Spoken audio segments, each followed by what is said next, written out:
नमस्कार, मैं खुशी और आप देख रहे हैं हिंद सागर। आइए नजर डालते हैं आज की बड़ी खबर पर। महाराष्ट्र के हिंदी विवाद में सचिन तेंदुलकर को मत घसीटो, शरद पवार की राज ठाकरे को सलाह। जाने पूरा विवाद। शरद पवार की एनसीपी ने 5 जुलाई को हिंदी थोपने के खिलाफ होने वाले विरोध मार्च को समर्थन देने का ऐलान किया है। पार्टी प्रमुख शरद पवार ने कहा कि सचिन तेंदुलकर जैसे मशहूर लोगों पर यह दबाव नहीं डालना चाहिए कि वे महाराष्ट्र के स्कूलों में हिंदी को अनिवार्य करने पर अपनी राय रखें। उन्होंने कहा कि सचिन से क्रिकेट के बारे में पूछो, हिंदी थोपने पर उनसे राय लेने के लिए मजबूर मत करो। शरद पवार राज ठाकरे के उस बयान पर प्रतिक्रिया दे रहे थे जिसमें उन्होंने कहा था कि वे देखना चाहते हैं कि कौन, खासकर मराठी कलाकार और खिलाड़ी, सरकार की इस नीति के खिलाफ विरोध मार्च में शामिल होता है और कौन नहीं। क्या बोले शरद पवार? शरद पवार ने कहा, मुझे नहीं पता कि राज ठाकरे का क्या मतलब था। सचिन तेंदुलकर पर हिंदी थोपने के मुद्दे पर अपनी राय रखने के लिए दबाव क्यों डालना चाहिए? उनसे क्रिकेट के बारे में पूछो, वह बादशाह हैं, क्रिकेट की दुनिया में एक बड़ा नाम है। मैं समझ सकता हूं अगर उनसे क्रिकेट के किसी पहलू के बारे में उनकी राय पूछी जाए। राज ठाकरे के बयान पर बोले, ऐसा कहना ठीक नहीं। शरद पवार ने आगे कहा, ऐसे व्यक्तित्वों से उन मुद्दों के बारे में न पूछें जो उनसे संबंधित नहीं है।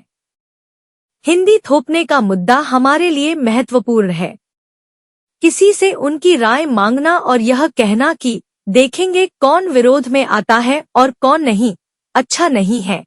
क्या बोले जयंत पाटिल? एनसीपी एसपी के प्रदेश अध्यक्ष जयंत पाटिल ने कहा, हम प्राथमिक विद्यालय के छात्रों पर हिंदी थोपने के खिलाफ हैं। हमने विरोध मार्च में भाग लेने का फैसला किया है।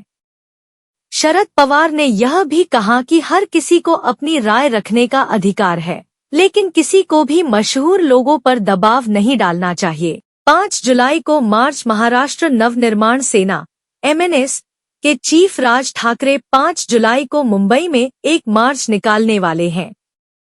यह मार्च राज्य के स्कूलों में पहली कक्षा से हिंदी को अनिवार्य भाषा बनाने के खिलाफ होगा। एनसीपी एसपी ने राज ठाकरे के 5 जुलाई के मुंबई मार्च को समर्थन देने की बात कही है। क्या है हिंदी भाषा विवाद? पिछले हफ्ते राज्य सरकार ने पहली कक्षा से 3 भाषा नीति पर एक सरकारी आदेश जारी किया था। इसके बाद सरकार की काफी आलोचना हुई। फिर सरकार ने थोड़ा बदलाव किया। गुरुवार को सरकार ने कहा कि तीसरी भाषा को पहली और दूसरी कक्षा में मौखिक रूप से पढ़ाया जाएगा। छात्रों को कोई किताब नहीं दी जाएगी और कोई टेस्ट या परीक्षा नहीं होगी।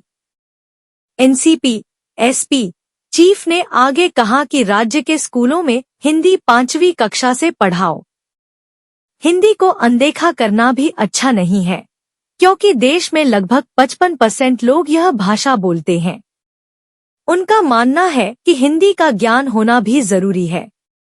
तो मैं अब तक के लिए बस इतना ही। फिर होगी आपसे मुलाकात ऐसी एक और बड़ी खबर के साथ।